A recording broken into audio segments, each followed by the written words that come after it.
المهاجم فراس شوات. بالنسبة لتشكيلة منتخب الخضر في مباراة اليوم في المرمى لأول مرة ألكسندر روجيه 3 لاعبين في المنتخب التونسي لعبوا المباراة الأخيرة حاضرين في تشكيلة اليوم، وثلاثة كذلك من الجزائر. من الجانب التونسي سيام بن يوسف، الفرجاني السيسي ونعيم السليتي. قبل هذا كرة مرفوعة والمحاولة الهجومية للمنتخب التونسي ملعوبة، تصويبة كانت قوية بعد إصابة فيكتور لكحل. يعني ما عندوش الحظ فيكتور لكحل في أول مباراة مع المنتخب الجزائري. ألكسندر أوكيجا، كرة من نعيم سليتي، يلعب الكرة يرفع على مستوى القائم الأول، لكن التصويبة الرأسية من سيام بن يوسف. كرة تعود مرة أخرى لدفاع المنتخب التونسي من جانب ياسين مرياح. فرجاني السيسي يلعب بالنار، وكرة في ركلة مرمى، لعب بالنار فرجاني السيسي مع ياسين مرياح في الكرة الأخيرة ولم يستغلها بغداد بونجاح. كرة لمسة من جانب فاروق بن مصطفى، يلعب كرة طويلة تعود مرة أخرى من جانب المنتخب الجزائري. هذه كرة بغداد، تدخل من الحارس فاروق بن مصطفى من جانب رياض محرز في الكرة الأخيرة. يلعب كرة والتصويب الراسية ممتازة كانت من عيسى ماندي. جالت السراي التركي في المحاولة الأخيرة يطلب مواصلة اللعب، وهذه كرة محاولة جول خطيرة. المحاولة والهجمة للمنتخب الجزائري من جانب رياض محرز. ملا كرة رياض محرز، كرة والتلاعب بدفاع المنتخب التونسي. رياض مع أسامة الحدادي صوب كرة لم تكن بعيدة على القائم الأيمن لفاروق بن مصطفى. لمسة الوانتو ناجحة مع سعيد بن رحمة ورياض محرز اللي ما يرحمش في هذه المنطقة في الباكس، يصوب ولمسة إمكانية لدخول يوسف المساكني. النمس ذكريات مع المنتخب الجزائري بالنسبة ليوسف المساكني، وتحية من الجماهير الجزائرية. أكيد المساكني هدف 2013 لا يزال في البال في مرمى رايس المبولحي، وهذه كرة من بغداد تضيع على المنتخب الجزائري. كانت كرة من بين عيسى ماندي وبغداد بونجاح على الكرة الأخيرة، وبغداد هو اللي صوب في الأخير. كانت خفيفة سهلة لفاروق. الكرة الثابتة الركنيات الخطيرة لهذه المباراة الدولية الودية بين الشقيقين الجارين الجزائري والتونسي. هذه كرة ملعوبة من جانب بغداد محبوب البلاد. ماذا يفعل؟ لمسة بالكعب ممتازة، كرة ملعوبة.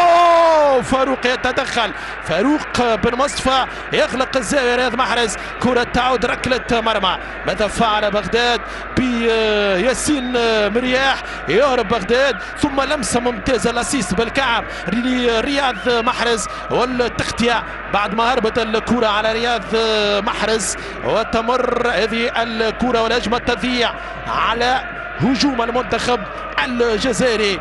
بونجاح ملك هذه المنطقة، منطقة الجزاء. ذكر نهائيات كاس افريقيا كان 2019 هذا دخول الرايس المبولحي في 90 زائد 3، و2017 هدف في مرمى الزيمبابوي. هذه كرة ملعوبة تعود هجمة للمنتخب التونسي من دراجر، يرفع الكرة كانت على مستوى الاستلام ممتازة من سيف الخاوي، والتوزيعة بالمليمتر من جانب محمد دراجر في الكرة والعملية الأخيرة. لمسة من يوسف المساكني، الصنعة موجودة، لاسيست يعني لا تحتاج مني لتعليق. كرة المساكني لدراجر في أول لمسة في المباراة وين يخرج من مناطق الاستلام هذه الكرة وبناء الهجمة. بغداد يلعب كرة مع بالرحمة بغداد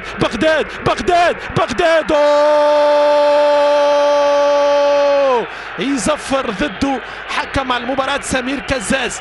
لا وجود للبيلانتي في تقدير الحكم المغربي.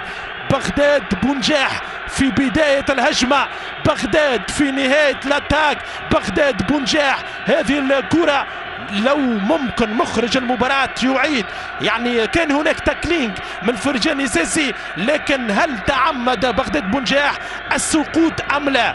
هل تعمد السقوط أم لا؟ ممكن من خلف المرمى من زاوية أخرى، من هنا تكون أوضح. هناك بينالتي أم لا؟ كرة بين ساقين مرياح، مهارات فنيات كبيرة. أعتقد أنه ركلة الجزاء صعبة بكل حيادية. ملا كرة ملا عظمة ترجع مرة أخرى في وسط الميدان من جديد، تعود جزائرية. كرة في ذات اللحظة يعني الحكم الدولي المغربي سمير كزاز على نهاية هذا الشوط الأول بالتعادل 0-0 في هذه المباراة الدولية الودية بين المنتخبين الجزائري والتونسي هنا في مدينة البليدة، في مدينة وعاصمة الورود الودية بين المنتخبين العربيين الشقيقين الجارين الجزائري والتونسي. شوط أول انتهى بتعادل الأصفار. حكم المباراة المغربي سمير كزاز. كرة تعود ليوسف المساكني، لمسة خاوي إلى جهة اليسار. أسامة الحدادي. ينطلق المنتخب التونسي بالهجوم في فترة ثانية، مقطوعة من جانب فرجاني ساسي. الفر في وسط الميدان يعطي كرة، يمر يمشي يوسف المساكني خاوي، يعكس الهجمة 3-3 تصويبة، والكرة خطيرة. المنتخب التونسي يظهر بوجه آخر في الفترة الثانية، الوجه الهجومي بمحاولة أولى. حدادي شواد 0-0. كرة من تايدر هو اللي نفذ الكرة، يلعب الكرة بغداد بنجاح. هذا هو بغداد، كاد يفعلها، كاد يحطها بالراس.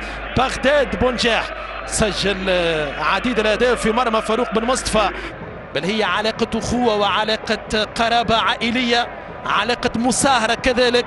نعيم السليتي متزوج بجزائرية، سيام بن يوسف والدته جزائرية، وفراس شوات. شوات يذيع كرة المباراة، كرة الهدف الأول بعد خطأ من جانب الدفاع الجزائري. فراس يضيع الكرة راس كان مع الحارس ألكسندر أوكيتشا. هذه الكرة من يوسف عطال على مستوى إعادة الكرة للحارس أوكيتشا، ملا خطأ في الرولانس في إعادة الكرة إلى فراس شوات. والشوات شوط أول هجومي بالأساس للجزائر، دفاعي تونسي. شوط ثاني تقلبت المعطيات، وهذا يوسف يوسف يمر، يوسف يطالب بالمخالفة وبالبيلانتي. سمير الكزاز يطلب اللاعب، فنيات كبيرة أمام 3 مدافعين.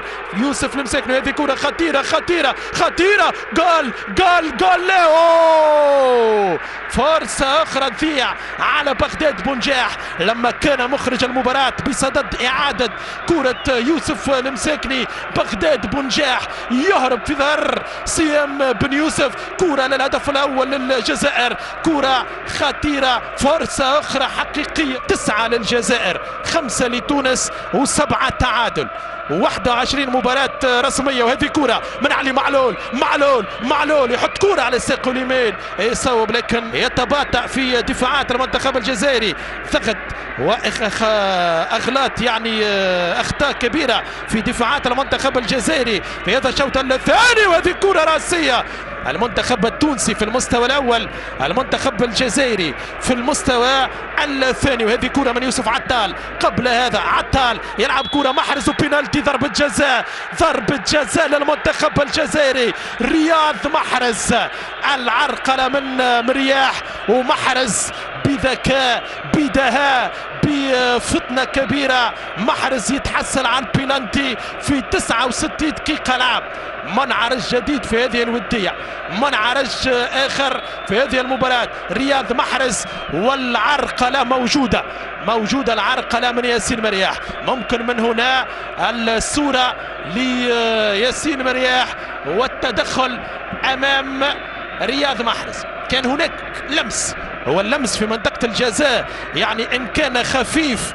بغداد محبوب البلاد، بغداد بنجاح بغداد فاروق بغداد جول جول جول جول جول جول جول جول جول بغداد بونجاح 1-0 يعطي التقدم للمنتخب الجزائري امام المنتخب الوطني التونسي. هدف بغداد بونجاح من ركلة جزاء. تحية الجنرال، تحية العقيد بغداد بونجاح للجماهير الجزائرية الحاضرة بوفائها الدائم لمنتخب الخضر لمحاربي الصحراء في ملعب مصطفى تشاكر بالبليدة. 1-0 للجزائر امام المنتخب التونسي في اجواء مميزة، اجواء رائعة، اجواء مجنونة وهستيرية، وركلة جزاء على طريقة بغداد بونجاح في المرمى في الجول. بغداد شوات يتيح شوات يطلب اللاعب كزاز، ترجع الكرة منتخب الجزائري ممتازة من بغداد بونجاح، يهرب بغداد بغداد بغداد بونجاح بونجاح بونجاح بغداد بغداد بغداد. تلعبت في الجزائر كانت ودية يوم 12 نوفمبر 2011 وهذه فرصة بغداد بونجاح. بغداد اليوم أقلق كثيرا سيام بن يوسف وياسين مرياح، وكرة من اليسار توزيعة قوية كانت الكرة بعيدة. التنفيذ من علي معلول، يلعب الكرة على القائم الثاني، ما زالت الهجمة عزوني، كرة بعيدة.